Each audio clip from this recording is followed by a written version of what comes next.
Mi nombre es Mateo Solís, tengo 34 años y morí un martes común a las 6:47 de la tarde en el metro de la Ciudad de México. Bueno, técnicamente morí. Ahora sé que la muerte no es lo que todos creen, pero déjenme contarles cómo empezó todo, porque los detalles importan más de lo que imaginan. Antes de comenzar con la historia de hoy, quiero hacerte una pregunta. ¿Te has imaginado alguna vez viviendo la vida que siempre soñaste? Con más paz, abundancia y propósito. Existe un manual práctico que está transformando la vida de miles de personas, mostrándoles cómo manifestar sus deseos de manera consciente. Se llama Manual de Manifestación. Haz clic en el enlace en la descripción y descubre cómo tú también puedes cambiar tu realidad. Esa mañana del 15 de marzo desperté como siempre, con el sonido estridente de la alarma del celular a las 6 de la mañana, ese tono insoportable que elegí precisamente porque me obligaba a levantarme para apagarlo. Mi departamento en la colonia Roma era pequeño, apenas 40 metros cuadrados, donde se acumulaban bocetos, tablets, cables y tazas de café a medio terminar. Trabajaba como diseñador gráfico freelance para una agencia que me exprimía como limón y me pagaba como si me hicieran un favor. Me levanté con un dolor de cabeza sordo que llevaba días acompañándome. Lo atribuí al estrés, a las pocas horas de sueño, a la mala alimentación. Tenía una presentación importante ese día con un cliente nuevo, uno de esos proyectos que podrían salvar mi mes o hundirme más en las deudas. Preparé café en la cafetera italiana que me regaló mi madre antes de morir, hace 3 años. Cada mañana, al escuchar el borboteo del agua hirviendo, pensaba en ella. Ese día no fue diferente. El café salió frío. No sé cómo, pero así fue. Lo tomé de todas formas, mirando por la ventana el cielo gris de marzo, ese gris particular del Valle de México que promete lluvia, pero casi nunca cumple. Revisé mi celular, 17 correos sin responder, 3 mensajes de mi hermano Santiago que había estado ignorando desde nuestra última pelea hacía 2 semanas, y una notificación del banco recordándome que mi tarjeta estaba casi al límite. Me vestí con lo primero que encontré, unos jeans desgastados, una camisa azul arrugada y mis tenis Converse negros que ya habían visto mejores días. No me afeité, no desayuné. Solo agarré mi mochila con la laptop, la tablet y el portafolio de diseños y salí disparado hacia el metro. Vivía a 10 minutos caminando de la estación Insurgentes de la línea 1, pero ese día decidí tomar un Uber porque iba tarde. Un error. El tráfico estaba imposible. Llegué a la estación a las 7:30, media hora tarde para mi reunión de las 8. La reunión fue un desastre. El cliente, un hombre prepotente con traje caro y reloj más caro aún, rechazó todos mis diseños. No transmiten la esencia de la marca, dijo con desdén. Pasé el resto del día rehaciendo propuestas, tomando más café frío, sintiendo cómo la presión se acumulaba en mi pecho, como si alguien estuviera sentado sobre mis pulmones. A las 5 de la tarde, mi jefe me llamó.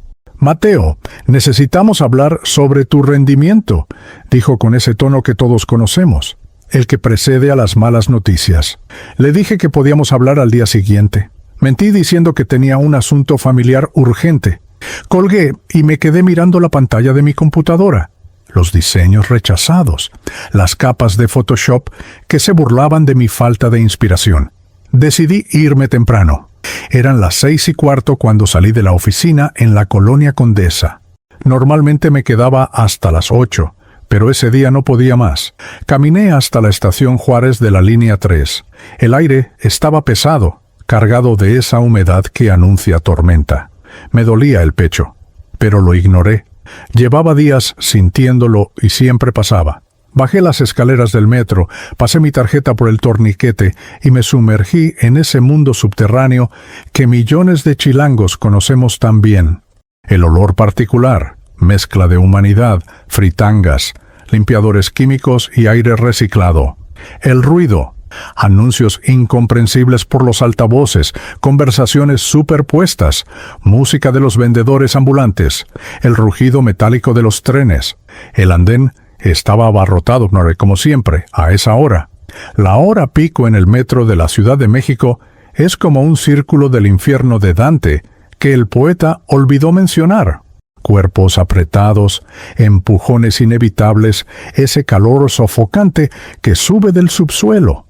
Me coloqué en mi posición habitual, cerca de la mitad del andén, calculando dónde se detendría la puerta del vagón. Llegó el tren con ese sonido metálico que reconocería en cualquier parte. Las puertas se abrieron y comenzó el ritual de siempre. Primero salen los que van dentro, empujando, disculpándose a medias. Luego entran los que esperan, empujando con más fuerza, sin disculparse. Logré entrar en el cuarto empujón, quedando prensado entre una señora mayor con bolsas del mercado y un chavo con una mochila enorme de estudiante. Reconocí algunas caras. Esa es una de las cosas extrañas del metro. Ves a las mismas personas día tras día, viajas pegado a ellas, compartes su olor y su espacio vital, pero nunca sabes sus nombres. Ahí estaba doña Lupita, como yo la llamaba mentalmente, una señora de unos 60 años que vendía dulces típicos en el vagón. La veía casi todos los días. Llevaba su canasta de mimbre llena de cocadas, palanquetas y alegrías. Tenía el rostro curtido por el sol y los años, pero sus ojos eran amables. Siempre sonreía, incluso cuando la gente la ignoraba o la trataba mal. También estaba el músico ciego, un señor delgado de unos 50 años, que tocaba la guitarra y cantaba boleros con voz rasposa pero afinada. Llevaba lentes oscuros y un bastón blanco que sostenía entre las piernas mientras tocaba. Ese día cantaba Bésame mucho. Su voz se perdía entre el ruido del tren, pero yo la escuchaba, siempre la escuchaba. Y estaba la joven estudiante, una chica de unos 20 años, con audífonos grandes de color rosa, que siempre llevaba libros de la UNAM. Nunca levantaba la vista, siempre perdida en su música y sus apuntes. Tenía el ceño fruncido en concentración permanente, como si el mundo exterior no existiera. El tren arrancó con ese tirón característico que te hace tambalearte si no estás preparado. Me agarré del tubo metálico central, sintiendo el metal frío y ligeramente pegajoso bajo mi palma. El vagón olía a sudor, a perfume barato, a tortas de tamal que alguien llevaba en una bolsa de plástico. La temperatura era insoportable. El aire acondicionado, si es que alguna vez funcionó, llevaba años muerto. Entre Juárez y Valderas hay apenas 1 minuto y medio de recorrido.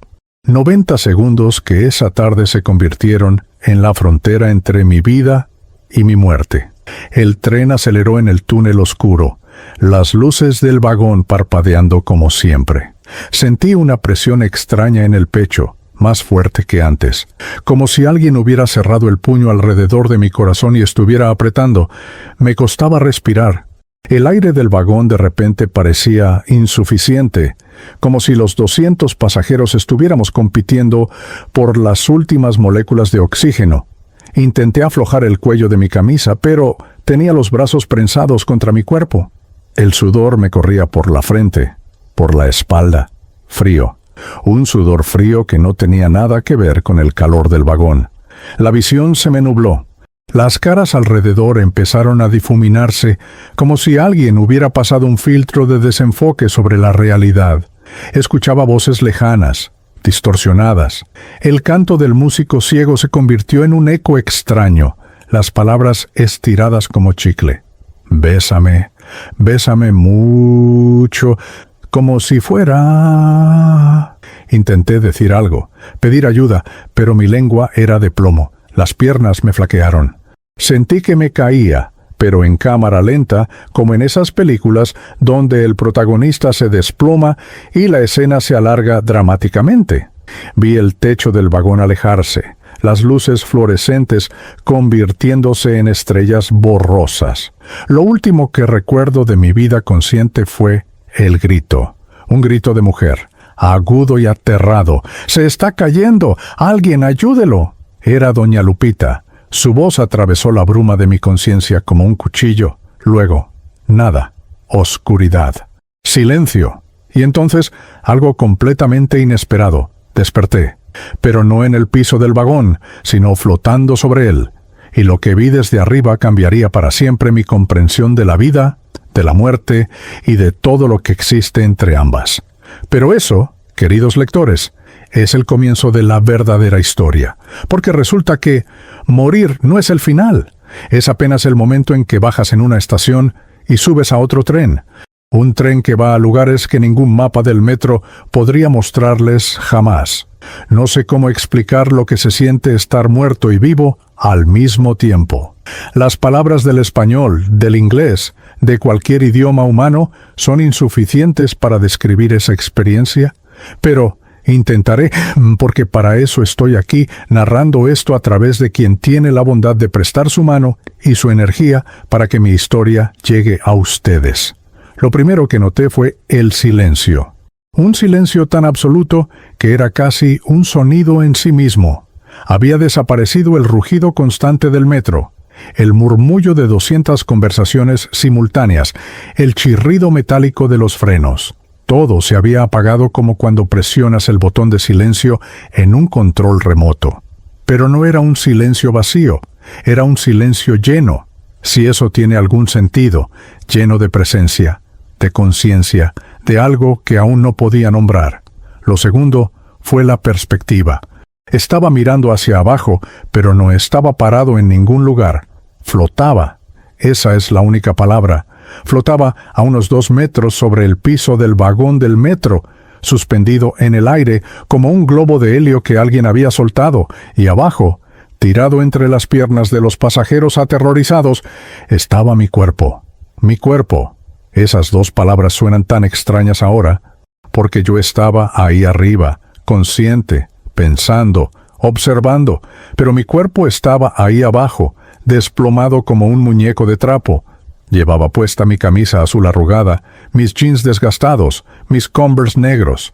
Uno de mis tenis se había salido en la caída. Podía ver mi rostro, pálido como la cera, con los ojos entreabiertos pero sin ver nada. Un hilo de saliva le colgaba de la comisura de los labios. No era una imagen digna. La muerte rara vez lo es. El vagón se había detenido. No recuerdo haber escuchado los frenos. Pero el tren estaba completamente inmóvil ahora, probablemente en medio del túnel entre Juárez y Valderas. Las luces parpadeaban de esa manera inquietante que amplifica el pánico. Y había pánico. Mucho pánico. Los pasajeros se habían apartado de mi cuerpo formando un círculo imperfecto. Algunos gritaban, otros hablaban por teléfono. Escuchaba fragmentos de conversaciones que llegaban a mí de una manera extraña, como si las palabras flotaran en el aire y yo pudiera atraparlas. En el metro, línea 3, un hombre se desmayó. No responde. Manden una ambulancia entre Juárez y Valderas. Doña Lupita estaba arrodillada junto a mi cuerpo, su canasta de dulces volcada en el piso. Las cocadas y palanquetas rodaban bajo los asientos. Ella lloraba, sus manos arrugadas temblando sobre mi pecho. Isel, ¡ay! Diosito santo, ¡ay! Repetía una y otra vez, como un mantra de desesperación. Me sorprendió cuánto le importaba. Nunca había cruzado una palabra con ella. Y sin embargo, ahí estaba, llorando por mí como si fuera su hijo. El músico ciego había dejado su guitarra a un lado y extendía las manos hacia adelante, tratando de entender qué estaba pasando. ¿Qué pasó? ¿Alguien se cayó? ¿Está bien?, preguntaba con urgencia. Nadie le respondía. Todos estaban demasiado ocupados con sus propias reacciones de shock. La joven estudiante de los audífonos rosas se los había quitado y tenía el rostro descompuesto por el miedo. Sus libros de la UNAM estaban tirados en el suelo, olvidados. Miraba mi cuerpo con los ojos muy abiertos, una mano tapándose la boca. Podía ver que estaba luchando contra las náuseas, y entonces ella apareció. Elena Rosales, aunque yo no sabría su nombre hasta mucho después. Era una mujer joven, de unos 28 años, con el cabello negro recogido en una cola de caballo y un uniforme verde de paramédico. Llevaba una mochila de emergencias cruzada en el pecho. Empujó a la gente con autoridad, su voz cortando el caos como un cuchillo. «¡Apártense! ¡Soy paramédico! ¡Déjenme pasar!». Su voz era firme, entrenada para crisis. La multitud se abrió como el mar rojo.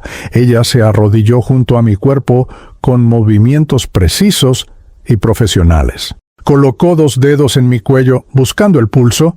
Su rostro se tensó. Nada. Puso su oído cerca de mi nariz y boca. Tampoco respiraba. «¿No tiene pulso? Voy a iniciar RCP», anunció, más para ella misma que para los demás. Vi cómo posicionaba sus manos, una sobre otra, en el centro de mi pecho. Empezó las compresiones. 1, 2, 3, 4, contaba en voz alta. 30 compresiones, 2 respiraciones. 30 compresiones, 2 respiraciones. Su frente se perlaba de sudor con el esfuerzo. Desde mi posición flotante, observaba todo esto con una calma extraña. Debería haber estado aterrorizado, ¿no? Mi cuerpo estaba muerto o muriendo, y yo flotaba sobre la escena como un espectador en el teatro. Pero no sentía miedo, sentía una curiosidad inmensa, casi infantil, y algo más, una sensación de ligereza, de libertad, como si me hubieran quitado un abrigo pesado que había estado usando toda mi vida sin darme cuenta. Entonces comenzó a suceder algo extraordinario. Empecé a percibir cosas que no debería poder percibir. No solo veía y escuchaba, sino que sentía. Sentía las emociones de las personas en el vagón como si fueran olas que me golpearan. El miedo de la estudiante, tan intenso que casi tenía sabor, como metal en la lengua. La culpa de un hombre en traje que pensaba, debería haber ofrecido mi asiento, se veía mal. La tristeza de doña Lupita, profunda como un pozo. La determinación férrea de Elena, mezclada con un miedo secreto.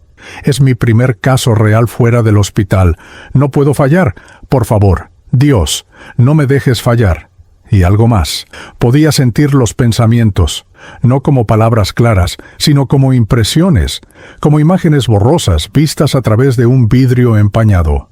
El músico ciego recordando a su esposa, muerta hace 5 años en circunstancias similares. Un ataque al corazón en un autobús. Un joven estudiante pensando en su padre enfermo del corazón, aterrado de que pronto le tocara vivir esta misma escena. Una mujer embarazada en la esquina del vagón, sus manos protegiendo instintivamente su vientre, rogando mentalmente que no le pasara nada a su bebé con toda esta conmoción. Era abrumador, demasiada información, demasiadas emociones ajenas invadiendo mi conciencia. Intenté cerrar los ojos, pero me di cuenta de que no tenía párpados que cerrar. No tenía ojos físicos. Estaba viendo con algo más, algo que no sabía que tenía. Elena continuaba con las compresiones. Su ritmo era perfecto, mecánico, pero podía sentir su desesperación creciendo. «Vamos, vamos, vamos», murmuraba entre dientes. Su supervisor le había dicho en el entrenamiento, «Los primeros 5 minutos son críticos. Después de eso, cada minuto sin oxígeno reduce las posibilidades en un 10%. Habían pasado ya casi 3 minutos. Y entonces, algo cambió. La luz en el vagón, que ya era tenue y parpadeante, comenzó a cambiar de calidad. No puedo explicarlo mejor. No se hizo más brillante ni más oscura. Simplemente cambió. Se volvió más viva, por falta de una palabra mejor, como si la luz misma tuviera conciencia. Miré hacia arriba, alejando mi atención del caos en el vagón, y lo vi, el túnel, pero no el túnel del metro, oscuro y sucio y lleno de cables. Este era otro túnel, uno que aparecía en el techo del vagón como si el metal hubiera dejado de existir. Era un pasaje de luz pura. No blanca exactamente, sino de todos los colores a la vez y de ningún color en particular. Geometría líquida, música visual, amor solidificado en forma de arquitectura imposible. Y me llamaba, no con palabras, no con sonidos, sino con un tirón magnético irresistible, como cuando eras niño y tu madre te llamaba para cenar, y no importaba lo entretenido que estuvieras jugando. Sabías que era hora de ir a casa. Así se sentía, como si me estuvieran llamando a casa. Empecé a flotar hacia arriba, hacia el túnel. El vagón del metro se alejaba debajo de mí. Vi a Elena todavía comprimiendo mi pecho, ahora con lágrimas en los ojos, negándose a rendirse. Vi a doña Lupita rezando el rosario que llevaba en el bolsillo de su delantal. Vi al músico ciego santiguándose, sus labios moviéndose en una oración silenciosa, pero también sentí algo más. Un tirón en dirección opuesta. Mi cuerpo, allá abajo, me estaba llamando también, no con palabras, sino con memoria, con 22,000 días de experiencias, con el recuerdo de cada abrazo, cada comida, cada risa, cada lágrima. El cuerpo tiene su propia inteligencia, su propia voluntad de vivir, y la mía no quería dejarme ir.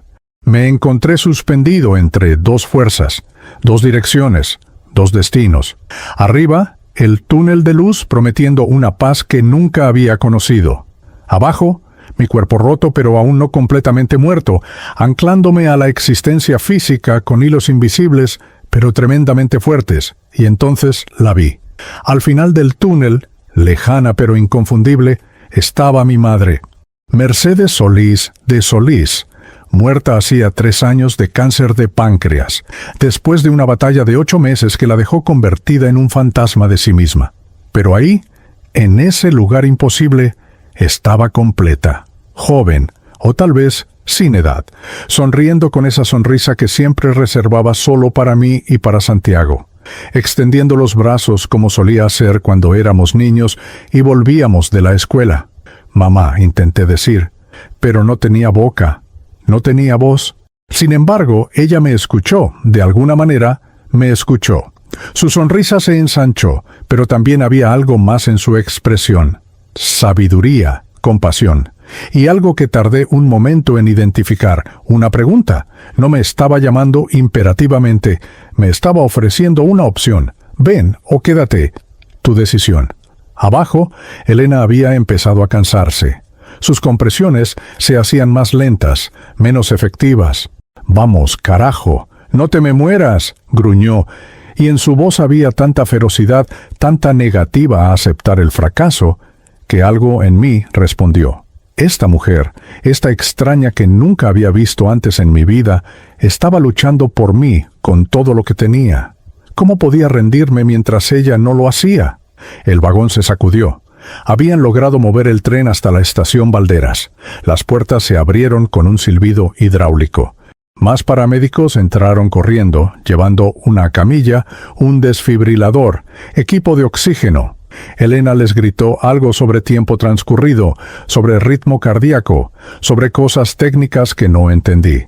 Uno de los nuevos paramédicos, un hombre corpulento de unos 40 años, tomó el relevo de las compresiones mientras Elena preparaba el desfibrilador. Cargando a 200 joules, dijo con voz mecánica. La máquina emitió un zumbido creciente. Todos atrás. Colocó las paletas sobre mi pecho desnudo. Alguien había rasgado mi camisa azul. Descarga. Mi cuerpo se arqueó violentamente, como si lo hubieran golpeado con un bate invisible. Desde mi posición flotante, sentí un tirón brutal, como si alguien hubiera enganchado una cadena alrededor de mi cintura y jalara con fuerza descomunal. El túnel de luz parpadeó. Mi madre frunció el ceño, preocupada. Sin pulso, cargando otra vez, 300 joules. El zumbido de nuevo, más alto, más urgente. Descarga. Otro tirón, este más fuerte, más doloroso, aunque no tenía cuerpo que pudiera sentir dolor. Era un dolor del alma, si es que eso existe. El túnel comenzó a alejarse, o yo comencé a caer. No estaba seguro. Mi madre levantó una mano, no en despedida, sino en un gesto que decía, «Espera, todavía no». «Tengo pulso», gritó alguien. Débil, pero está ahí. 30 pulsaciones por minuto. Sonido de alivio colectivo. Elena se dejó caer hacia atrás, sentándose en el piso del vagón, temblando. «Gracias, Dios», susurró. Y yo caí, o fui jalado, o volví. Los verbos son inadecuados. El túnel se cerró como un ojo gigante. Mi madre desapareció, pero antes alcancé a escuchar su voz, clara como una campana. Todavía no, mi amor. Todavía tienes cosas que hacer, pero cuando sea el momento, aquí estaré esperándote, siempre. La oscuridad me tragó de nuevo. Pero esta vez era diferente. No era el vacío pacífico de antes, era una oscuridad consciente. Una oscuridad que sabía que era temporal, como el espacio entre dormirse y despertar, ese momento fugaz donde no eres ni una cosa ni otra. Y en esa oscuridad, mientras mi alma volvía a comprimirse en la carne rota de mi cuerpo, mientras mi corazón reaprendía a latir y mis pulmones recordaban cómo respirar, una certeza se grabó en mi conciencia como palabras cinceladas en piedra. Esto no había terminado. De hecho, apenas comenzaba, y cuando despertara, si es que despertaba, nada volvería a ser como antes, porque había visto el otro lado del espejo, y una vez que ves eso, no puedes dejar de verlo nunca más. El último pensamiento consciente antes de sumergirme en el coma fue una pregunta. ¿Por qué? ¿Por qué me habían devuelto? ¿Qué era tan importante que mi madre, la paz del túnel, la luz misma me hubieran dejado regresar a este mundo de dolor y lucha? La respuesta llegaría, pero solo después de despertar. Y despertar, descubriría pronto, iba a ser mucho más complicado que morir. No desperté en el hospital. Al menos, no inmediatamente. Desperté en un lugar que no era un lugar, en un tiempo que no era tiempo. En una existencia que desafiaba todas las leyes de la física que creía conocer. Estaba de pie. Eso fue lo primero que noté. Tenía piernas, pies, un cuerpo que parecía sólido pero que de alguna manera sabía que no lo era. Me miré las manos y las vi translúcidas, como hechas de vidrio esmerilado o de niebla condensada. Podía ver a través de ellas, pero también tenían forma, sustancia.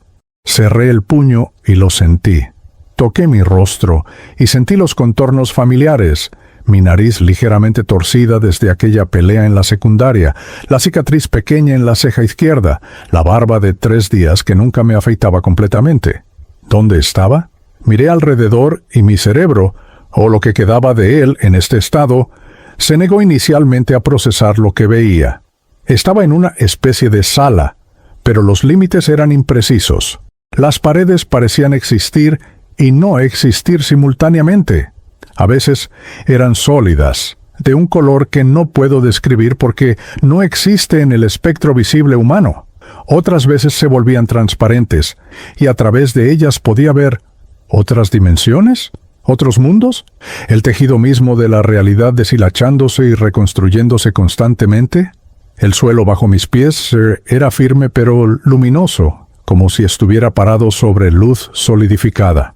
No proyectaba sombra. De hecho, no había sombras en ninguna parte. Todo estaba iluminado de manera uniforme, como si la luz viniera de todas direcciones a la vez, o de ninguna. La arquitectura era imposible. Escaleras que subían hacia abajo, puertas que se abrían a espacios más grandes que el edificio que las contenía, columnas que flotaban sin tocar el techo ni el suelo. Y no estaba solo. Había otras personas, o espíritus, o almas. Todavía no sabía cómo llamarlos, cómo llamarnos. Eran como yo, translúcidos, luminosos, con forma humana, pero claramente no humanos en el sentido convencional.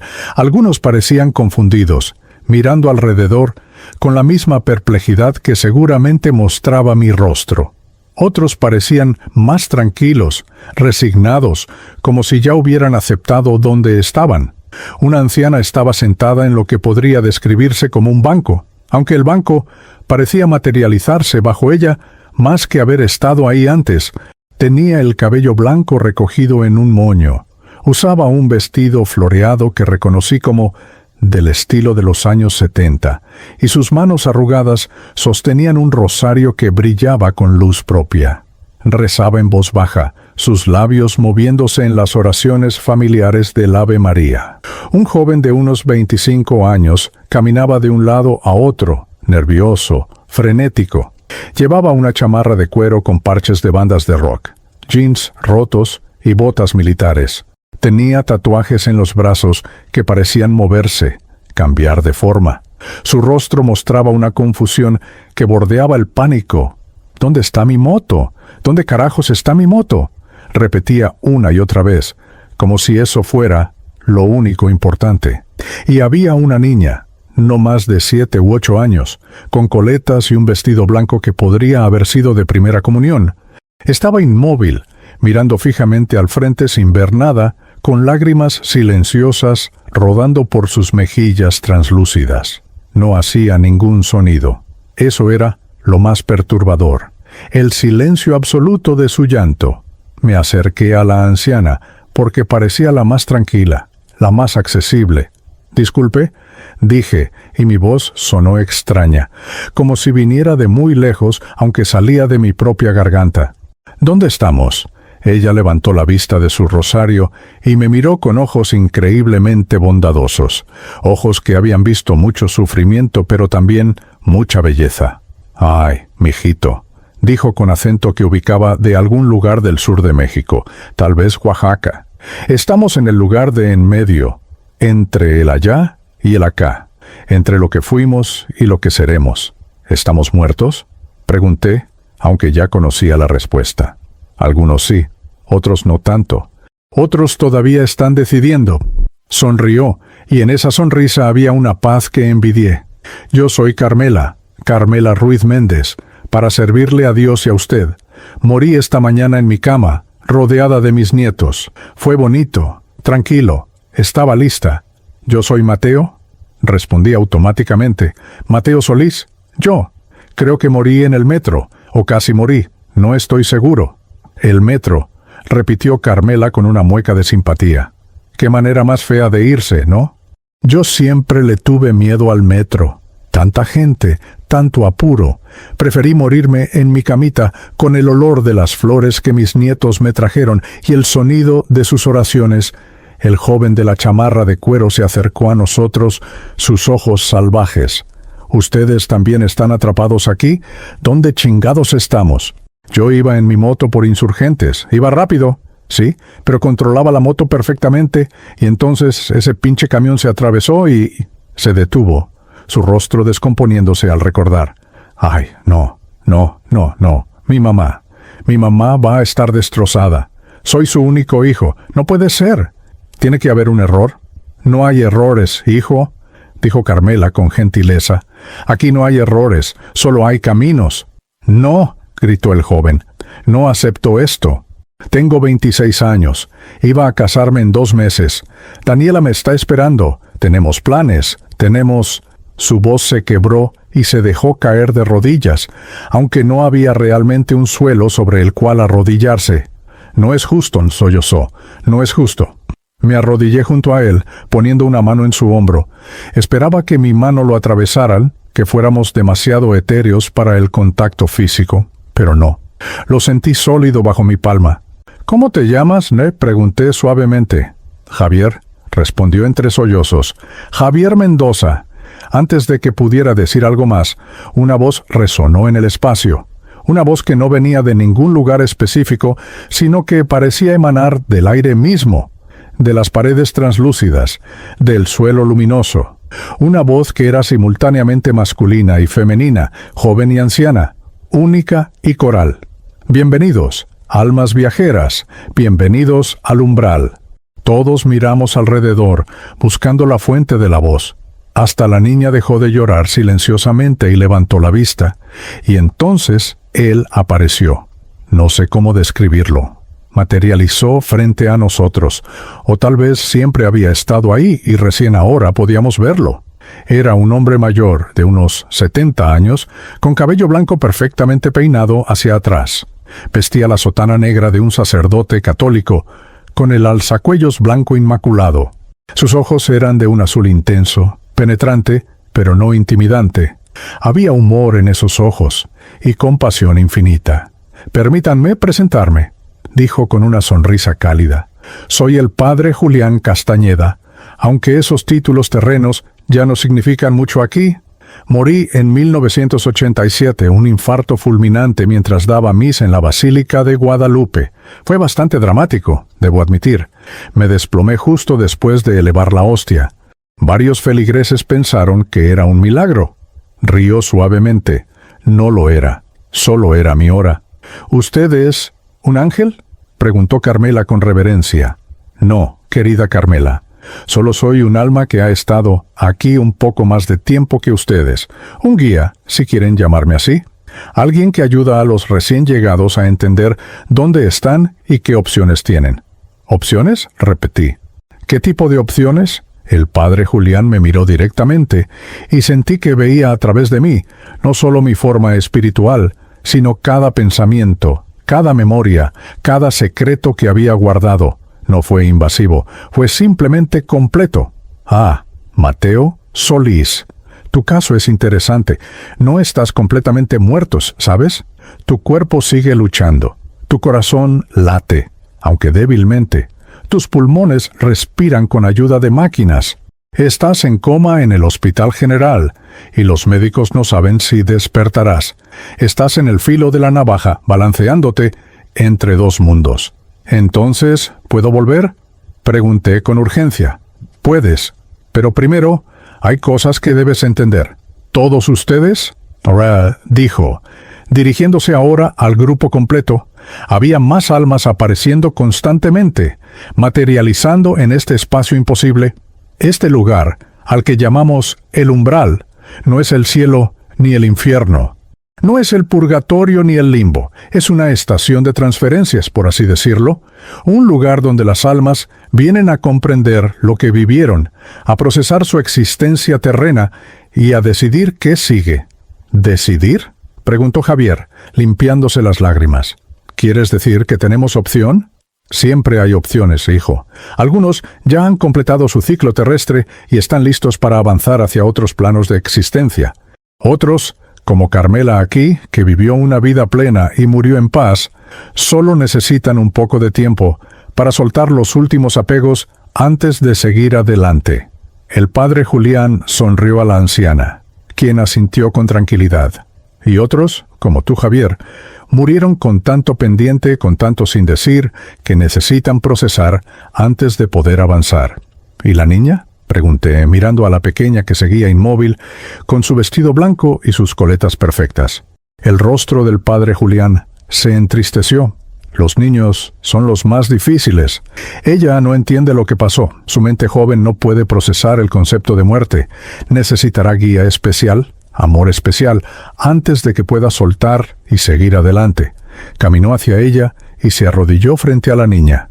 Le habló en voz tan baja que no pude escuchar las palabras, pero vi cómo ella parpadeaba, cómo sus ojos se enfocaban por primera vez, cómo levantaba una mano translúcida para tocar la mejilla del sacerdote. Pero antes de que cualquiera de ustedes pueda avanzar, continuó el padre Julián, volviendo su atención al resto de nosotros, hay algo que deben experimentar, algo que todos los que pasan por el umbral deben enfrentar, la revisión de vida. ¿La revisión de vida?, repetí. Así es. Verán su existencia completa desde una perspectiva diferente. No solo sus propias experiencias, sino cómo sus acciones afectaron a otros. Sentirán lo que otros sintieron por causa de sus palabras, sus decisiones, su presencia o ausencia. Es un acto de comprensión total. Algunos lo llaman juicio, pero no es eso. No hay juez externo. Solo hay la verdad desnuda de lo que fuimos. Un escalofrío recorrió mi forma espiritual. ¿Tenemos que hacerlo? Si quieren avanzar, sí. Si quieren entender por qué están aquí y qué sigue, sí. Si quieren sanar las heridas del alma que cargaron en vida, sí. El padre Julián me miró con esos ojos penetrantes. Y tú, Mateo, si quieres saber si debes regresar a tu cuerpo o dejarlo ir, definitivamente necesitas pasar por esto. Tragué saliva, aunque no tenía saliva que tragar. Está bien, estoy listo. No, no lo estás, dijo el padre Julián con una sonrisa amable. Nadie lo está nunca, pero eso no importa. La disposición es suficiente. Extendió su mano hacia mí. Ven, Mateo Solís, es hora de que veas tu vida como realmente fue. Tomé su mano y el mundo explotó en luz. No fue como ver una película, fue como ser todas las personas en la película simultáneamente. Fui yo mismo a los 5 años, avergonzado porque me hice pipí en clase, pero también fui mi maestra, la señorita Rodríguez, sintiendo compasión y frustración porque otro niño había tenido un accidente.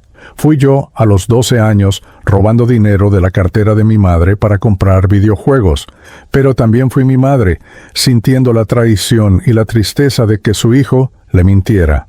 Fui yo a los 16 años, burlándome cruelmente de un compañero de clase porque era gay, disfrutando de las risas de mis amigos, pero también fui ese compañero, Roberto Méndez, sintiendo cada palabra como un cuchillo, llorando esa noche en su habitación, considerando seriamente el suicidio. Vi cómo mis palabras fueron solo una de las muchas crueldades que soportó, cómo casi no sobrevive a su adolescencia. Vi también que ahora, en 2025, Roberto era un exitoso diseñador de moda en Nueva York, felizmente casado, con 2 perros y una vida plena. Había sobrevivido, pero las cicatrices que yo ayudé a crear todavía estaban ahí. Vi mi relación con mi hermano Santiago. Vi todas las veces que lo ignoré, lo menosprecié, lo hice sentir menos que yo. Vi el amor que me tenía a pesar de todo, y cómo cada rechazo mío era una pequeña muerte para él. Vi nuestra última pelea, hace 2 semanas, donde lo llamé fracasado, porque no había terminado la universidad. Vi cómo mis palabras lo destrozaron, cómo esa noche lloró y se cuestionó su valor como persona, como hermano, como hijo. Vi a mi madre, Mercedes. Vi todas las veces que estuve demasiado ocupado para visitarla en el hospital durante su último año. Vi cómo ella justificaba mi ausencia ante las enfermeras. Está muy ocupado, tiene mucho trabajo. Es un muchacho muy responsable, ¿no? Vi cómo cada visita mía, aunque breve y distraída, era el punto culminante de su semana. Vi cómo en su lecho de muerte, lo único que quería era que Santiago y yo nos reconciliáramos, y cómo le prometí que lo haría, pero nunca cumplí esa promesa. Vi a Abril Montero, mi compañera de trabajo. Vi cómo había estado enamorada de mí durante 2 años. Vi las señales que envió, las invitaciones veladas a tomar café, a ver películas, a pasar tiempo juntos fuera del trabajo. Vi cómo yo, absorto en mi propio mundo de diseños y deadlines y autodestrucción lenta, jamás me di cuenta, o peor, me di cuenta a nivel subconsciente, pero elegí ignorarlo porque estaba demasiado roto, demasiado asustado de dejar entrar a alguien. Vi a doña Lupita, la vendedora de dulces del metro. Vi su historia, viuda desde hace 15 años, con 3 hijos que se habían ido al norte buscando mejor vida y nunca regresaron. Trabajaba en el metro porque su pensión no alcanzaba para pagar el alquiler de su cuartito en Iztapalapa. Vi cómo los pocos pasajeros que le compraban dulces, incluyéndome yo ocasionalmente, eran las únicas interacciones humanas cálidas de su día. Vi cómo mi simple «gracias, señora», cada viernes cuando le compraba una cocada, la hacía sentirse vista, humana, importante. Vi al músico ciego del metro. Se llamaba Arturo Reyes y había sido profesor de música en una secundaria antes de perder la vista en un accidente de auto que también mató a su esposa. Vi cómo la música era lo único que le quedaba, lo único que daba sentido a sus días oscuros. Vi cómo yo, una de las pocas personas que realmente lo escuchaba en lugar de solo pasar a su lado, era un rayo de luz en su oscuridad. No lo sabía. Nunca le hablé, pero mi atención silenciosa significaba algo para él. Vi cientos, miles de interacciones, pequeños momentos que había olvidado pero que habían tenido impacto. Un buenos días a un vigilante que estaba teniendo el peor día de su vida. Una propina generosa a una mesera que necesitaba ese dinero para la medicina de su hijo. Pero también vi las crueldades pequeñas, la impaciencia con un cajero de supermercado que iba lento porque era su primer día, el comentario despectivo sobre una mujer con sobrepeso que escuchó y le dolió. La indiferencia ante un indigente pidiendo ayuda que murió de frío 2 semanas después. No era todo malo.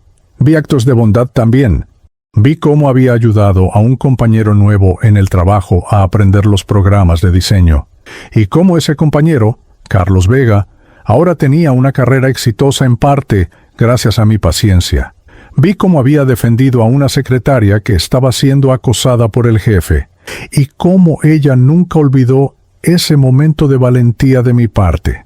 Vi cómo mis diseños, aunque yo los consideraba mediocres, habían ayudado a pequeños negocios a prosperar, a familias a poner comida en la mesa.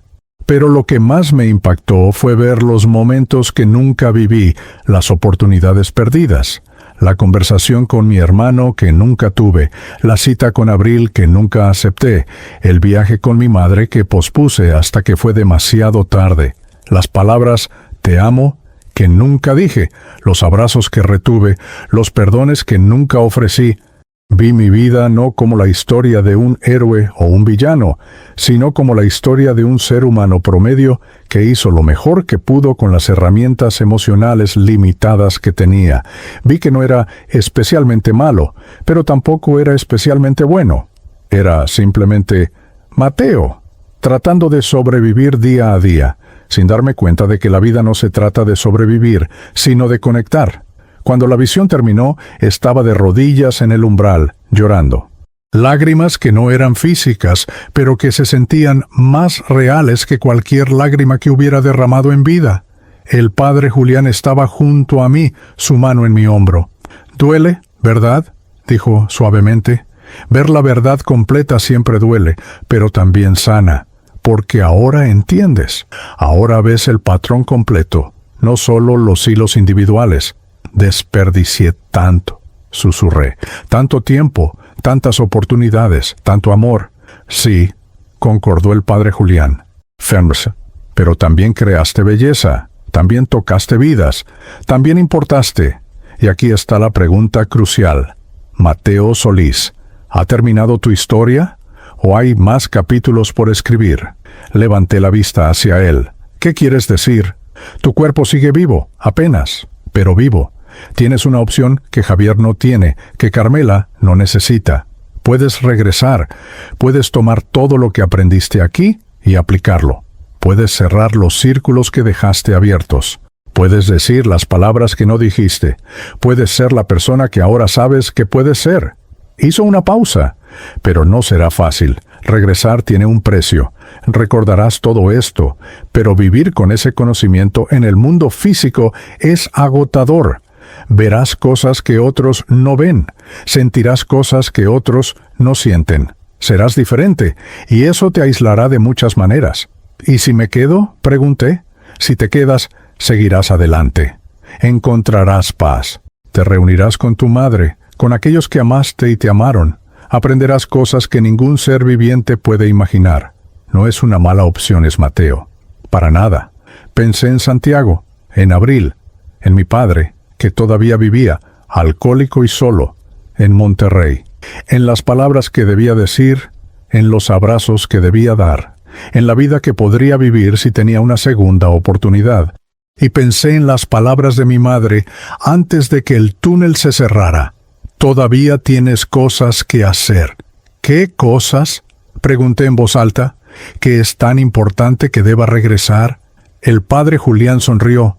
«Eso, mi querido Mateo, es exactamente lo que vas a descubrir, pero para saberlo, primero necesitas tomar la decisión. ¿Regresas o sigues adelante?». Miré a mi alrededor, a Carmela, rezando tranquilamente, lista para su siguiente aventura. A Javier, todavía procesando su muerte repentina pero comenzando a aceptarla. A la niña, ahora tomada de la mano de una figura femenina luminosa que había aparecido para guiarla. A las docenas de otras almas en el umbral, cada una con su propia historia, su propia decisión que tomar. Y supe la respuesta. Supe lo que tenía que hacer. «Quiero regresar», dije con firmeza. «Quiero otra oportunidad. Quiero ser mejor. Quiero cerrar los círculos. Quiero vivir, no solo sobrevivir». El padre Julián asintió, como si hubiera esperado esa respuesta. Entonces regresarás. Mateo Solís. Pero recuerda, con este don viene una responsabilidad: compartir lo que aprendiste, ayudar a otros a ver lo que tú ahora ves, ser un puente entre los mundos. ¿Aceptas esa responsabilidad? Sí, dije sin dudar. La acepto. Bienas. El padre Julián colocó ambas manos en mis hombros. Entonces, es hora de que regreses. Pero antes, quiero mostrarte algo. Algo que te dará el propósito que necesitas para los días difíciles que vienen. Y el umbral cambió una vez más. Las paredes translúcidas se volvieron ventanas hacia el futuro, y a través de esas ventanas vi vislumbres de lo que podría ser. Vi a Abril, 8 meses en el futuro, llorando en una oficina vacía, al borde del colapso, y me vi a mí mismo entrando, ofreciendo la palabra exacta que necesitaba escuchar. Vi a Santiago con un bebé en brazos, mi sobrino Emiliano, y me vi sosteniendo a ese niño, siendo el tío que siempre debí ser. Vi un mural gigante en una estación de metro, pintado por docenas de manos, niños de la calle y oficinistas por igual, creando belleza donde antes solo había oscuridad. Vi rostros que no conocía, pero que de alguna manera sabía que estaba destinado a conocer, vidas que estaba destinado a tocar. Este es tu propósito, dijo el padre Julián. No lo olvides cuando las cosas se pongan difíciles. Y se pondrán difíciles, Mateo, pero valdrá la pena. No lo olvidaré, ¿prometí? Bien. Entonces ve, hijo, regresa a la vida, y vive cada día como si importara, porque importa. Dios, ¿cómo importa? Y entonces caí de nuevo, o subí, o fui jalado. La dirección no tenía sentido.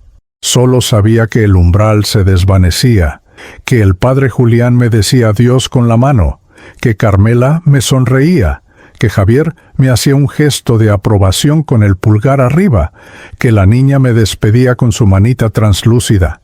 Y entonces el dolor más intenso que jamás había sentido, el dolor de un alma comprimiéndose de nuevo en un cuerpo roto, el dolor de músculos que no habían funcionado en días, el dolor de pulmones llenándose de aire, el dolor de un corazón aprendiendo a latir con ritmo propio de nuevo, el dolor de volver a estar vivo.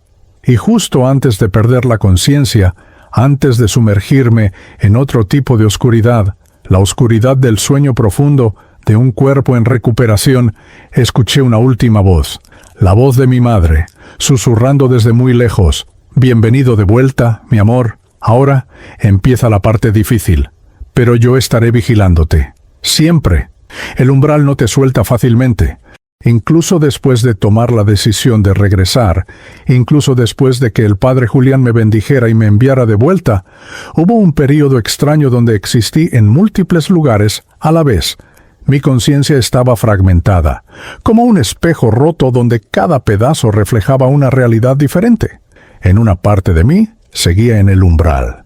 Veía al padre Julián trabajando con otras almas recién llegadas. Lo vi consolando a un hombre mayor que había muerto solo en su departamento y cuyo cuerpo no fue descubierto hasta 3 semanas después. Lo vi reuniendo a una madre con el hijo que había perdido en un accidente de tráfico décadas atrás, presenciando el reencuentro más hermoso y doloroso que pueda imaginar. El umbral seguía su trabajo eterno, una estación de transferencia que nunca cerraba, que nunca descansaba. En otra parte de mí estaba en el Hospital General. Podía ver mi cuerpo desde arriba, como antes en el metro, pero esta vez con más detalle y más horror. Estaba conectado a máquinas que respiraban por mí, que monitoreaban cada latido errático de mi corazón, que medían la presión en mi cerebro inflamado. Mi cabeza estaba parcialmente afeitada y tenía tubos entrando y saliendo de lugares que no quiero describir. Mi piel tenía un tono grisáceo, como cera vieja. Parecía un cadáver que aún no había recibido el memo de que debía dejar de fingir que estaba vivo. Elena Rosales estaba ahí.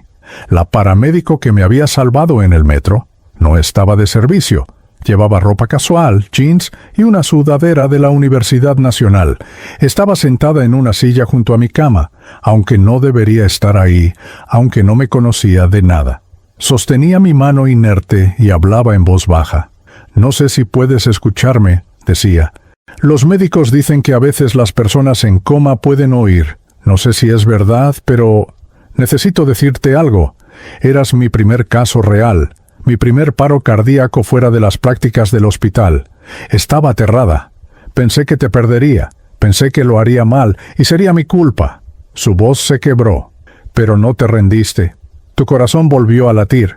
Así que tú tampoco puedes rendirte ahora. ¿Está bien? Tienes que despertar. Tienes que regresar». Quise decirle que estaba regresando, que había tomado esa decisión, que solo necesitaba encontrar el camino de vuelta a mi cuerpo. Pero no podía, todavía no.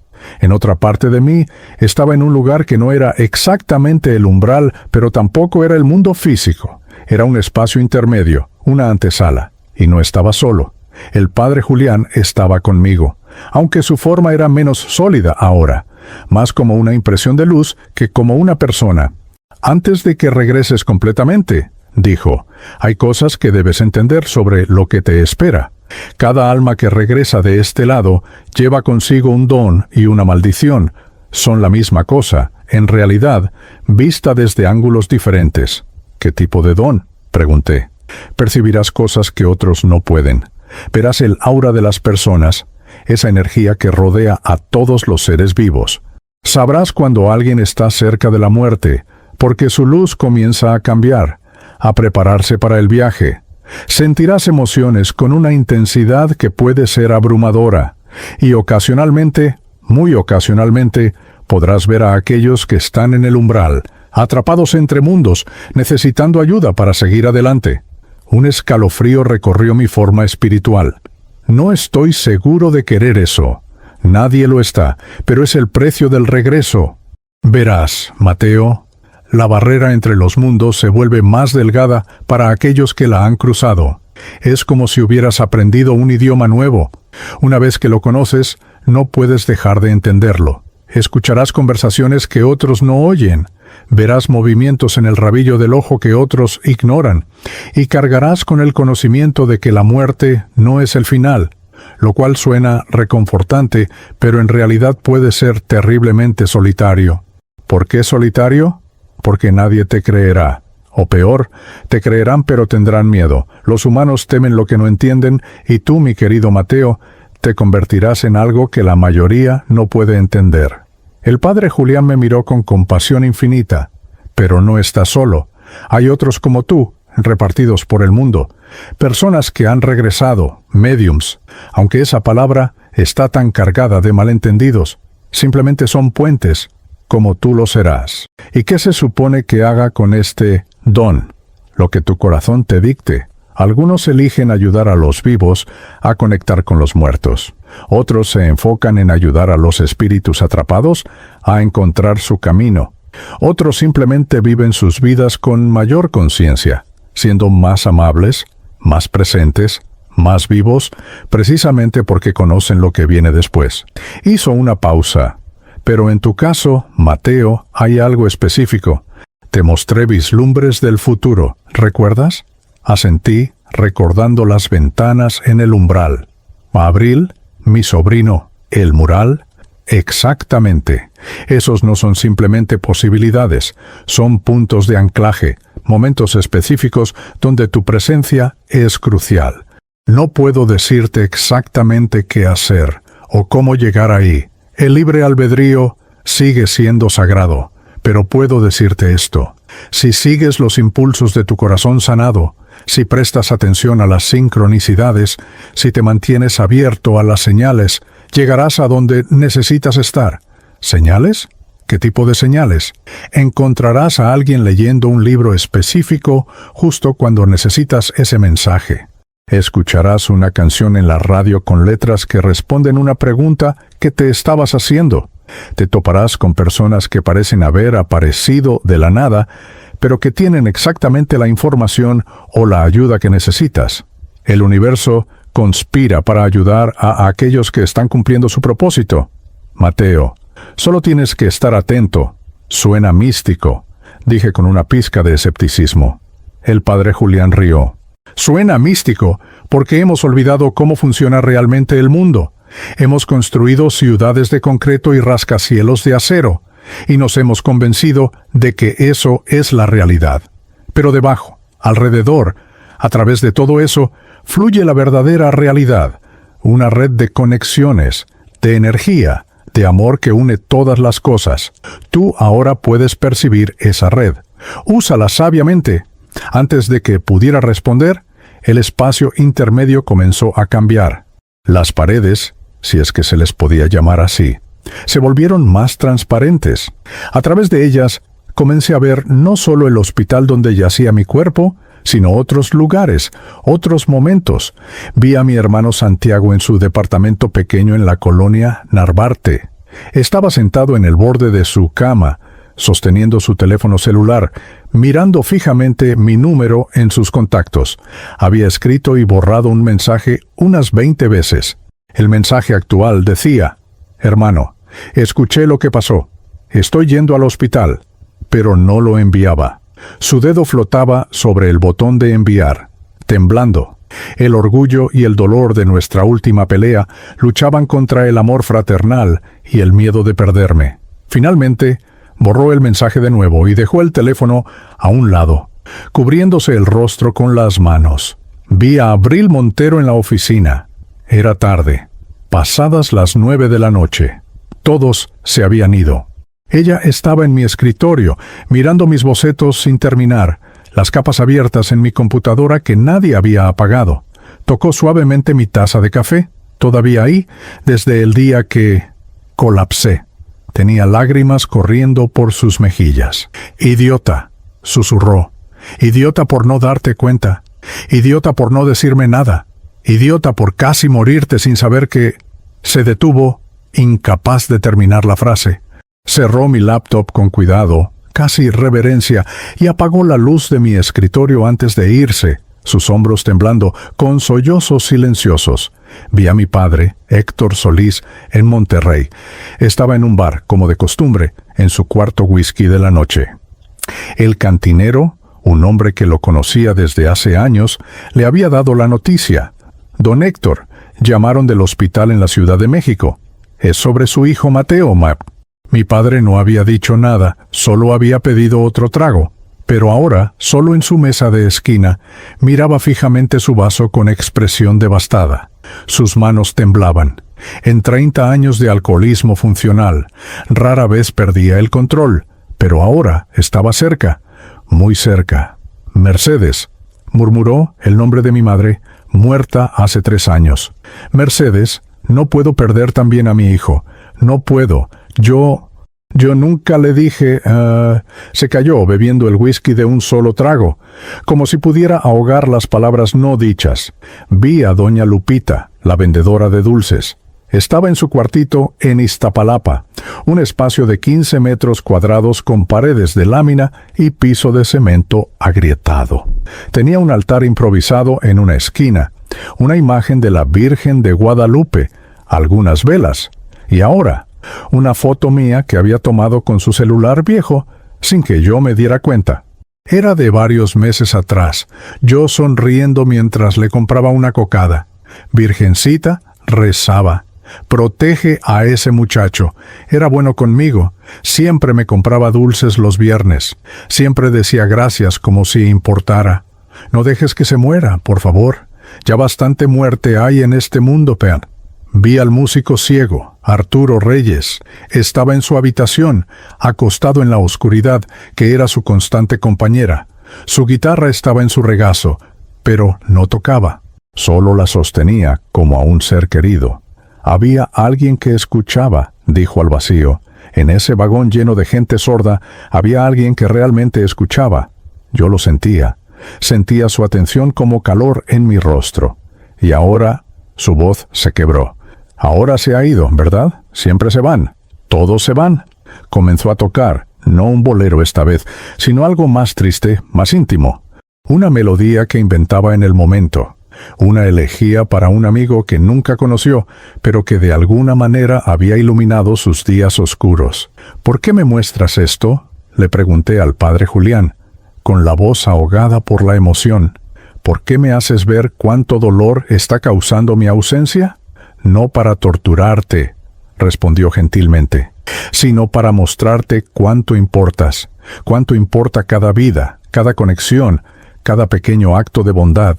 Viviste pensando que eras insignificante, Mateo, que tu vida no tenía peso, no tenía impacto, pero mira cuántas vidas has tocado sin siquiera darte cuenta. Y estas son solo las personas que conoces. Imagina las ondas que se expanden más allá, tocando a personas que nunca conocerás, pero cuyas vidas fueron alteradas de alguna manera por tu existencia. Entonces tengo que regresar, dije con urgencia renovada. Tengo que hablar con Santiago. Tengo que decirle a Abril lo que vi. Tengo que agradecer a Elena. ¿Tendrás tiempo?, me interrumpió el padre Julián. Tendrás tiempo para todo eso, pero primero debes entender algo crucial. Cuando despiertes, no podrás simplemente decirles a todos que moriste y viste el más allá. Algunos pensarán que estás loco. Otros pensarán que fue un sueño inducido por la falta de oxígeno. Incluso aquellos que quieran creer tendrán dudas. Debes ser estratégico sobre cómo compartes lo que aprendiste. Entonces, ¿tengo que mentir? ¿No mentir? Simplemente ser selectivo. Comparte tu experiencia con aquellos que están listos para escucharla. Y con los demás, simplemente sé diferente. Sé la mejor versión de ti mismo. Las acciones siempre hablan más fuerte que las palabras, especialmente cuando se trata de verdades espirituales. El espacio intermedio comenzó a disolverse. Podía sentir un tirón cada vez más fuerte hacia mi cuerpo físico. Era como si una cuerda invisible atada a mi pecho se estuviera enrollando, jalándome de regreso. ¿Vendrás conmigo?, pregunté al padre Julián. ¿Podré verte otra vez? Siempre estoy a una oración de distancia, dijo con una sonrisa. Aunque probablemente no me verás como me ves ahora. Pero si me necesitas, si realmente me necesitas, encontraré la manera de llegar a ti. Todos tus guías lo harán.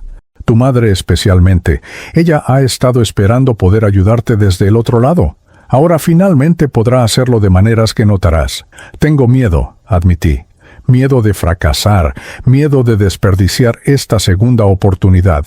Todos los que regresan tienen ese miedo. Es un miedo saludable, Mateo. Te mantendrá consciente, presente, agradecido. Solo no dejes que te paralice. Y recuerda, no tienes que ser perfecto. Solo tienes que ser intencional. Solo tienes que intentarlo. El universo se encarga del resto. El tirón se hizo más fuerte. El espacio intermedio ya casi había desaparecido. Podía ver mi cuerpo en el hospital cada vez más claro, más cercano.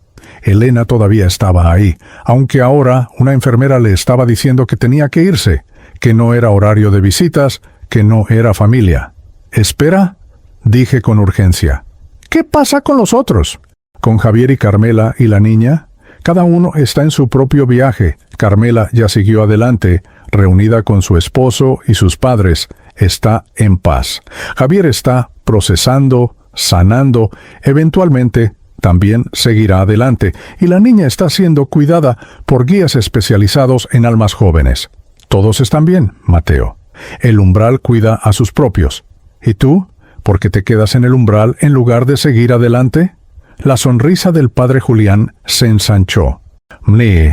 Porque este es mi camino elegido. Serví en vida como sacerdote ayudando a las almas.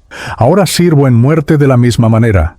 Eventualmente seguiré adelante, cuando haya ayudado a suficientes almas perdidas a encontrar su camino.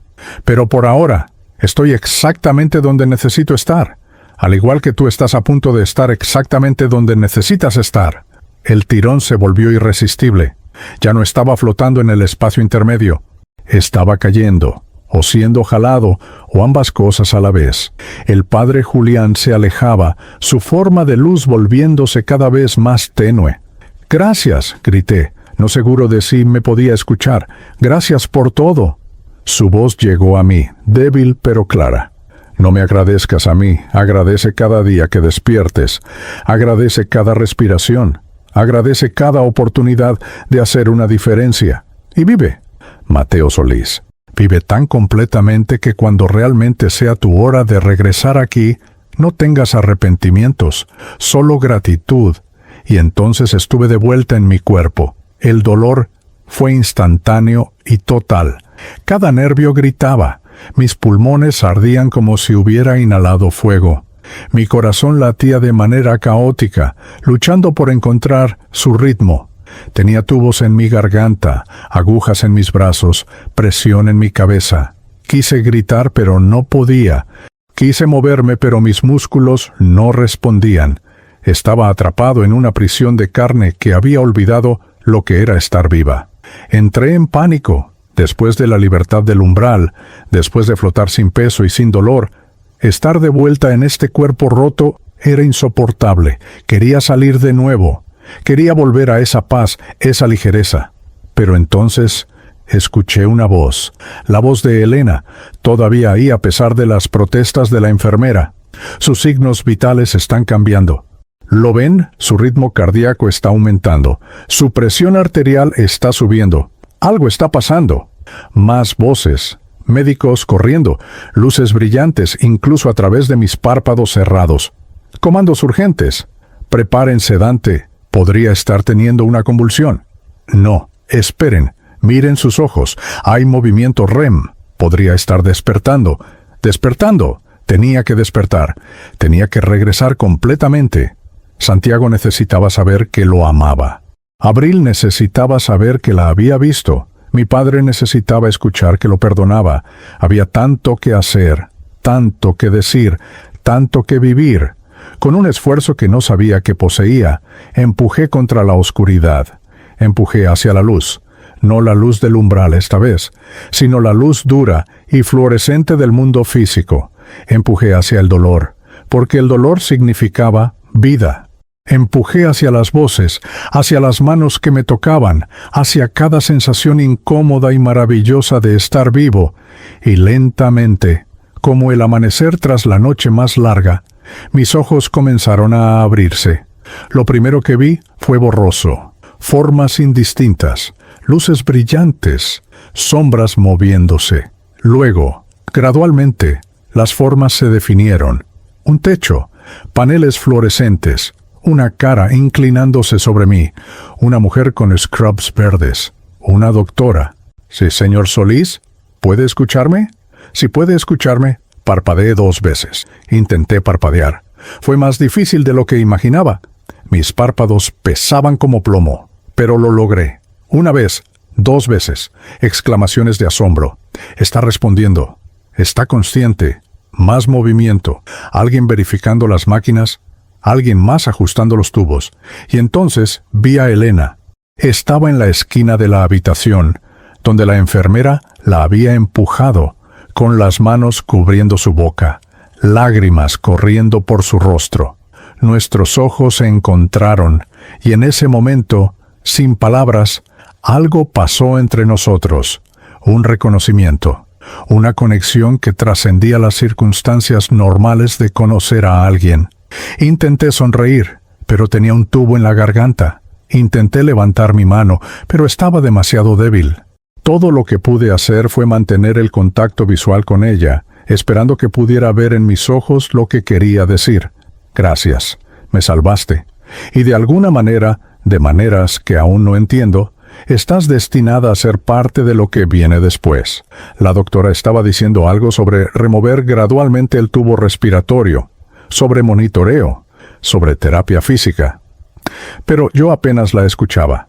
Estaba demasiado ocupado sintiendo el peso de las sábanas en mi piel, sintiendo el aire, incluso el aire mecánico del ventilador llenando mis pulmones, sintiendo mi corazón latiendo, ese músculo milagroso que había decidido seguir funcionando contra todo pronóstico. Estaba vivo, verdadera, completamente vivo. Y esta segunda vez alrededor, no lo daría por sentado. Ni un solo día, ni un solo momento. Esta vez viviría como si cada día fuera un regalo. Porque lo era. Dios mío, ¿cómo lo era? Despertar del coma fue como aprender a ser humano otra vez desde cero. Cada función básica que había dado por sentada durante 34 años se había convertido en un desafío monumental. Respirar sin ayuda de máquinas, Tragar sin atragantarme, mover los dedos de los pies, parpadear cuando lo decidía y no cuando mi cuerpo lo hacía por reflejo. Los médicos decían que había estado en coma durante 72 horas, 3 días exactos. Pero para mí se sintió como una eternidad y como un parpadeo simultáneamente. El Hospital General se convirtió en mi mundo durante las siguientes 2 semanas. Habitación 407, cuarto piso. Ala de cuidados intensivos trasladado luego a recuperación. Paredes color verde menta que supuestamente calmaban, pero que yo encontraba deprimentes. El olor penetrante a desinfectante que nunca desaparecía completamente. El sonido constante de máquinas pitando, carritos rodando por los pasillos, voces amortiguadas de enfermeras y doctores discutiendo casos. Pero lo extraño, lo verdaderamente perturbador, era que no solo estaba despertando en el mundo físico, también estaba despertando a algo más. El padre Julián me había advertido, pero advertir y experimentar son 2 cosas completamente diferentes. Podía ver cosas que los médicos, las enfermeras, los otros pacientes no podían ver. Alrededor de cada persona había un resplandor, un aura de color que cambiaba dependiendo de su estado emocional. La doctora Ramírez, mi neuróloga, tenía un aura azul verdosa, metódica y calmada, pero con destellos amarillos de ansiedad cuando revisaba mis estudios. Las enfermeras del turno nocturno tenían auras más apagadas, grises de cansancio con toques rojos de irritación. Y los otros pacientes, algunos tenían colores brillantes y vibrantes, otros tenían colores tan débiles que casi no existían. Había un hombre en la habitación al lado de la mía, el señor Gutiérrez, que tenía 82 años y estaba muriendo de insuficiencia renal. Su familia lo visitaba todos los días, llenando el pasillo con su presencia ruidosa y amorosa, pero su aura se estaba desvaneciendo. Era de un gris pálido, casi transparente, como niebla al amanecer. Y alrededor de él, aunque su familia no podía verlo, había figuras. Siluetas translúcidas que reconocí del umbral. Guías espirituales esperando pacientemente a que llegara su momento. Su esposa fallecida, de pie junto a su cama, con la mano sobre su frente, aunque él no podía sentirla. Todavía. La primera vez que vi esto, pensé que estaba alucinando. Le dije a la doctora Ramírez que estaba viendo cosas extrañas. Ella asintió con comprensión profesional y ajustó mi medicación, asumiendo que eran efectos secundarios de las drogas o daño neurológico temporal. Pero las visiones no desaparecieron. Si acaso, se hicieron más claras, más definidas. Aprendí rápidamente a no mencionar lo que veía. No cuando la enfermera Teresa entró una mañana con un aura color púrpura oscuro, tan pesado de tristeza que casi podía tocarlo, y yo le pregunté si estaba bien. «Estoy perfectamente bien», había respondido con brusquedad, pero sus ojos se llenaron de lágrimas y salió rápidamente de la habitación. Más tarde me enteré por otra enfermera que Teresa acababa de descubrir que su madre tenía Alzheimer avanzado. No cuando el doctor Herrera, un residente joven que a veces ayudaba con mis revisiones, entró con un aura de color amarillo brillante mezclado con rosa, colores de alegría y amor nuevo, y yo sonreí y le dije, «Felicidades». Él me miró confundido. «¿Por qué?», preguntó. «Por las buenas noticias», improvisé torpemente. Él frunció el ceño y salió.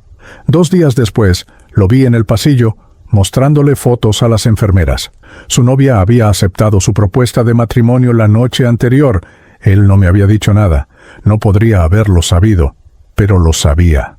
Elena venía a visitarme todos los días. No era familia, no era mi novia, no tenía razón oficial para estar ahí, pero las enfermeras la habían adoptado como una especie de mascota.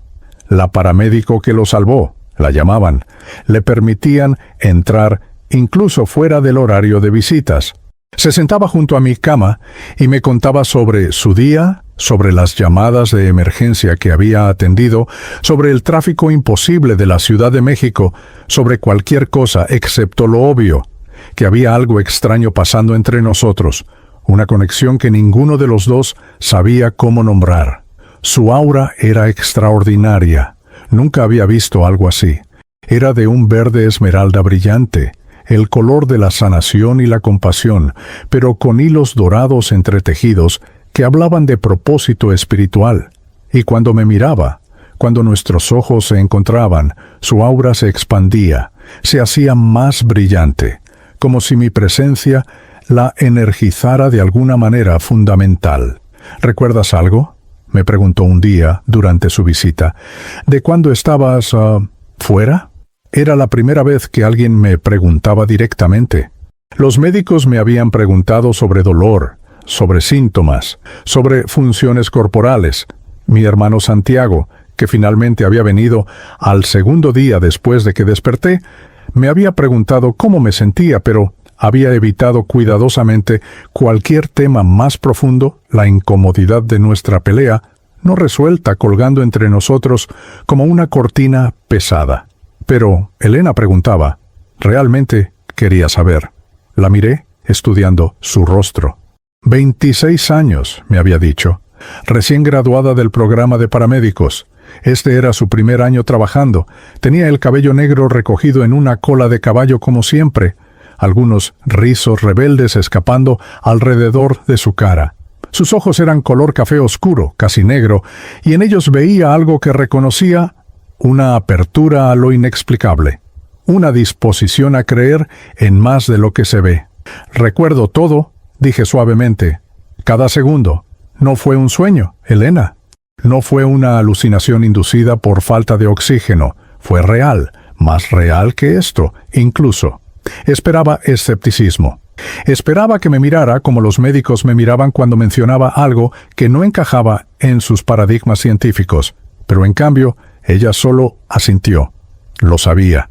Cuando volviste, cuando tu corazón empezó a latir de nuevo después de la segunda descarga, tus ojos se abrieron por un segundo, apenas un segundo, y me miraste. Y juro por Dios, Mateo, no eras tú, o eras tú, pero también algo más grande. Y supe que habías ido a algún lugar, que habías visto algo. Vi el otro lado, dije, mi voz apenas un susurro. Vi un lugar entre mundos. Conocí a un sacerdote que murió en 1987. Vi a mi madre y aprendí. Me detuve buscando las palabras correctas. Aprendí que todo lo que pensaba sobre la vida y la muerte estaba equivocado. Aprendí que somos más que estos cuerpos, que la muerte es solo una transición. Y aprendí que tengo cosas específicas que hacer aquí. Razones por las que me devolvieron. Elena se inclinó hacia adelante, sus ojos brillando con fascinación. ¿Qué tipo de cosas? Todavía estoy descubriendo eso. Pero hay personas que necesito ver. Conversaciones que necesito tener. Y dudé, sin estar seguro de cómo sonaría esto. Creo que se supone que debo ayudar a otros que están pasando por lo mismo. Personas que están muriendo. Personas que están atrapadas entre mundos. Personas que necesitan saber que no están solos. ¿Como un medium? Supongo. Aunque esa palabra suena a charlatán en una carpa de circo. Pero sí, algo así. Puedo ver cosas ahora. Elena, cosas que no podía ver antes, auras alrededor de las personas, espíritus esperando junto a los que están muriendo, y a veces puedo sentir lo que otros sienten, sus emociones, sus pensamientos. Es abrumador. Ella no se burló, no me miró como si estuviera loco. En cambio, una sonrisa lenta se extendió por su rostro. Eso es increíble, aterrador, probablemente, pero increíble. ¿Sabes qué puedes ver en mí? Tu aura es verde, verde brillante con hilos dorados. Nunca he visto algo así en nadie más aquí. Significa que eres sanadora, no solo del cuerpo, sino del espíritu. Y los hilos dorados, esos significan que tienes un propósito espiritual importante. Que estás destinada a hacer algo más grande que solo ser paramédico. Sí. Me detuve, inseguro de continuar, y puedo sentir que has estado esperando algo, buscando algo. Que salvarte vidas no es suficiente para ti. Quieres entender la vida misma, la muerte misma, el significado de todo. Las lágrimas llenaron sus ojos. ¿Cómo? ¿Cómo puedes saber eso? Porque ahora puedo ver las almas, Melena. y la tuya es hermosa. Ella se limpió las lágrimas, riendo nerviosamente. Esto es muy extraño. Deberíamos estar hablando sobre tu recuperación física, sobre terapia, sobre planes de alta. Y en cambio estamos teniendo esta conversación completamente surrealista sobre almas y auras. Lo sé, créeme, sé lo extraño que es. A veces me pregunto si los médicos tienen razón, y todo esto es solo daño cerebral. Pero luego veo algo que no podría saber de otra manera, o siento algo que es demasiado específico para ser coincidencia, y sé que es real. ¿Qué vas a hacer cuando salgas de aquí?, preguntó Elena. Primero, tengo que hablar con mi hermano Santiago. Tenemos cosas sin resolver. Cosas que vi en el otro lado me mostraron cuánto lo herí. Necesito arreglarlo. Respiré profundamente. Luego, necesito ver a mi padre en Monterrey. Nunca hemos tenido una conversación real en toda mi vida.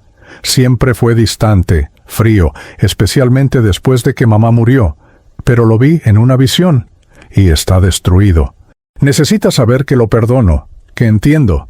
Y después, hay una mujer en mi trabajo, Abril. Ella necesita algo de mí.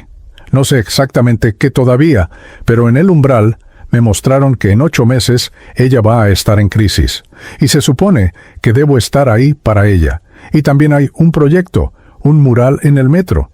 Algo sobre unir a personas a través del arte. Es vago todavía, pero se supone que sucederá.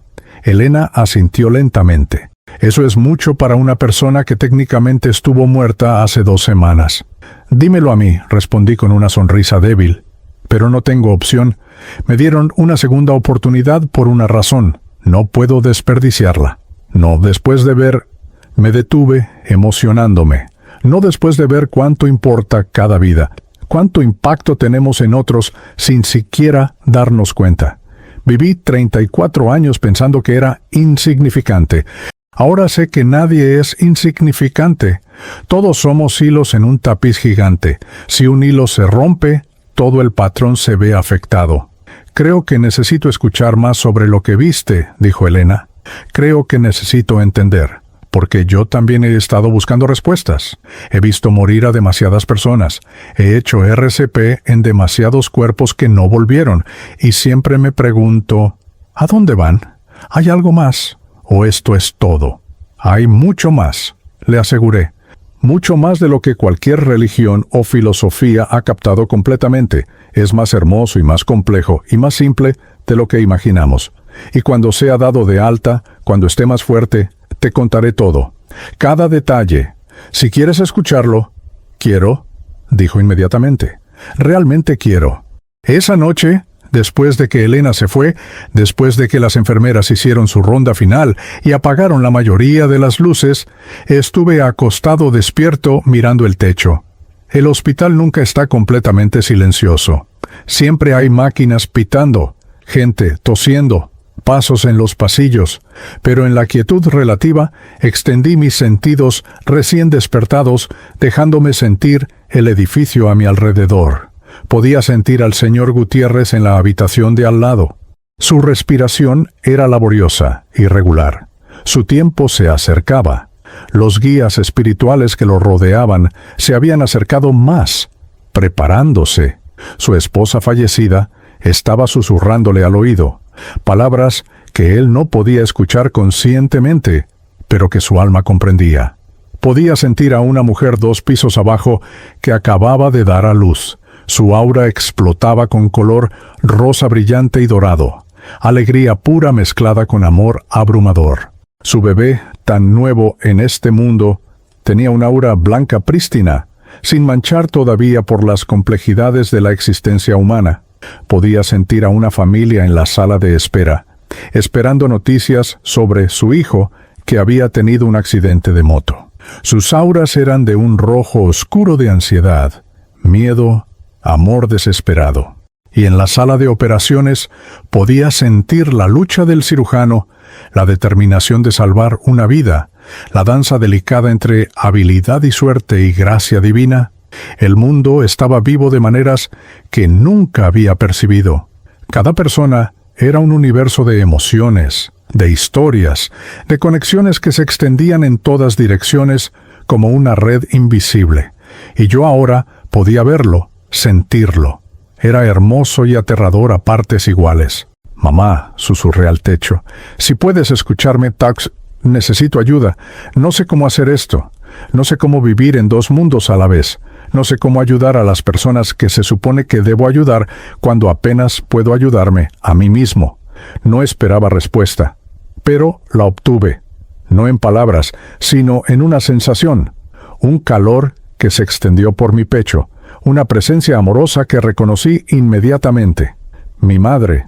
No podía verla como la había visto en el umbral, pero sabía que estaba ahí, protegiéndome, guiándome. Y con esa presencia vino una comprensión. No tenía que tener todo resuelto. No tenía que saber exactamente qué hacer o cómo hacerlo. Solo tenía que dar un paso a la vez. Solo tenía que estar abierto. Solo tenía que confiar en que los impulsos que sentía, las conexiones que hacía, las palabras que decía, todo sería guiado por algo más grande que yo. «¿Está bien?», susurré.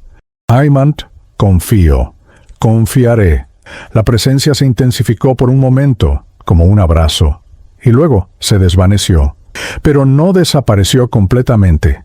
Podía sentir que mi madre estaba cerca, siempre cerca, esperando para ayudar cuando la necesitara. Me dormí esa noche con una paz que no había sentido desde antes de morir en el metro. Y soñé.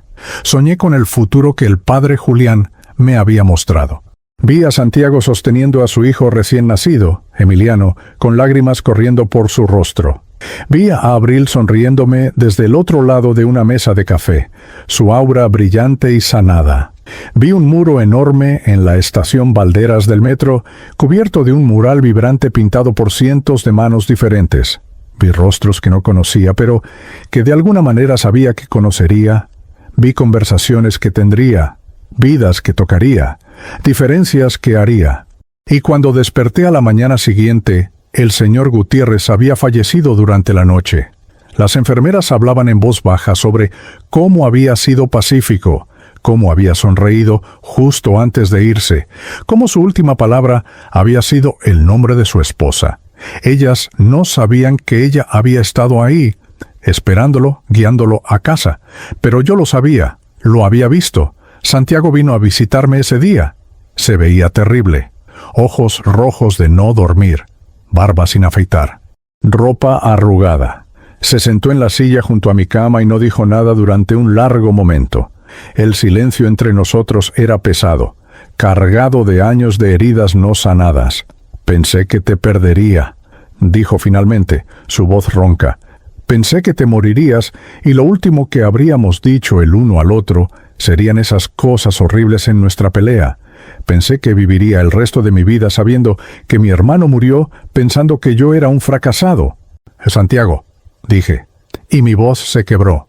«Hermano, lo siento tanto, fui un idiota arrogante que se creía mejor que tú solo porque tomé un camino diferente. La verdad es que siempre he estado celoso de ti». Él levantó la vista, sorprendido. «¿Celoso? ¿De qué?» «De tu valentía, de tu disposición a seguir tu propio camino, incluso cuando todos te decían que estabas equivocado, de tu capacidad de ser auténtico. Yo siempre hice lo que se suponía que debía hacer. Universidad, trabajo corporativo, siguiendo el guión, y me hizo miserable. Pero tú siempre fuiste tú mismo, siempre seguiste tu corazón, incluso cuando significaba decepcionar a papá, a mamá, a todos. Y yo te castigué por eso, porque en el fondo sabía que eras más valiente que yo». Las lágrimas corrían por el rostro de Santiago ahora. «No me siento valiente, hermano. Me siento perdido la mayoría del tiempo. Y cuando dijiste que era un fracasado, una parte de mí pensó que tenías razón, que debería haber terminado la universidad, que debería tener un trabajo real, que debería ser más como tú. No», dije firmemente, «no seas como yo, sé como tú, porque tú eres extraordinario, Santiago, y tengo mucho que contarte, cosas que vi cuando estaba fuera, cosas sobre mamá, sobre ti, sobre lo que viene». Nos quedamos hablando durante horas, le conté todo, sobre el umbral, sobre el padre Julián, sobre ver su dolor y su amor durante mi ausencia, sobre la visión de su hijo, Emiliano, que nacería en menos de un año, sobre cómo se suponía que debíamos estar más cerca, ser los hermanos que nuestra madre siempre quiso que fuéramos. Él me escuchó sin interrumpir, y cuando terminé, no cuestionó, no dudó. Solo dijo: «No tengo novia, Mateo. ¿Cómo voy a tener un hijo en un año?» «No lo sé», admití. «Solo sé lo que vi, pero las visiones que me mostraron siempre han sido correctas hasta ahora. Así que supongo que conocerás a alguien pronto, y va a ser importante». Él rió, limpiándose las lágrimas. «Esto es una locura. Todo esto es una locura. Pero te creo. No sé por qué, pero te creo. Porque el alma reconoce la verdad», dije, repitiendo palabras que el padre Julián me había dicho. Incluso cuando la mente duda, el alma sabe. Esa tarde me dieron de alta del hospital, 2 semanas después de haber entrado en una ambulancia, técnicamente muerto. Caminé por las puertas principales con mis propios pies. Débil, sí. Tambaleante, definitivamente. Pero vivo, consciente. Despierto en más de un sentido. Elena estaba ahí para despedirse. Me dio su número de teléfono.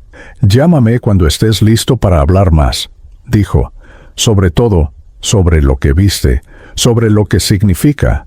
Creo que tal vez nos encontramos por una razón, no solo porque estabas en ese vagón de metro, sino por algo más grande. Estoy seguro de ello», dije, «y te llamaré. Pronto». Santiago me llevó a casa en su carro viejo, un Volkswagen sedán del 98, que hacía ruidos preocupantes, pero que él mantenía funcionando con amor puro y fuerza de voluntad. Mientras conducía por las calles familiares de la Ciudad de México, miré por la ventana y vi el mundo con ojos nuevos, vi las auras de las personas en las banquetas. Vi los hilos de conexión entre amantes caminando tomados de la mano. Vi los espíritus de los fallecidos visitando lugares que habían amado en vida. Vi la red invisible de energía que conectaba todas las cosas, pulsando con vida y luz, y supe que mi vida nunca volvería a ser la misma. Había muerto en el metro y había regresado diferente. Había cruzado el umbral entre mundos y ahora existía en ambos simultáneamente. Era una carga y un regalo, una maldición y una bendición, pero sobre todo, era un propósito, un llamado, una misión. Había visto el otro lado del espejo, y ahora mi trabajo era ayudar a otros a entender que el espejo no es una barrera, sino una ventana, que la muerte no es el final, sino una transformación, que somos más que estos cuerpos, más que estos momentos, más que estas vidas individuales. Somos almas eternas en un viaje infinito. Y cada encuentro, cada experiencia, cada dolor y cada alegría son parte de un tapiz más grande que apenas estamos comenzando a comprender. Mientras Santiago estacionaba frente a mi edificio, puse mi mano en su hombro. «Gracias, hermano, por estar aquí, por creerme, por no dejarme solo. Siempre», dijo simplemente. «Siempre estaré aquí, somos familia, y después de casi perderte, nunca volveré a dar eso por sentado». Subí las escaleras hasta mi departamento, cada paso una pequeña victoria. Abrí la puerta y entré en mi espacio. Nada había cambiado. Los mismos bocetos en las paredes, la misma pila de platos sucios que había dejado el día que colapsé, la misma ropa tirada en el piso, pero todo era diferente. Porque yo era diferente. Me senté en mi sofá en la misma esquina donde me había sentado miles de veces, y por primera vez en mi vida adulta, lloré. Lloré de alivio.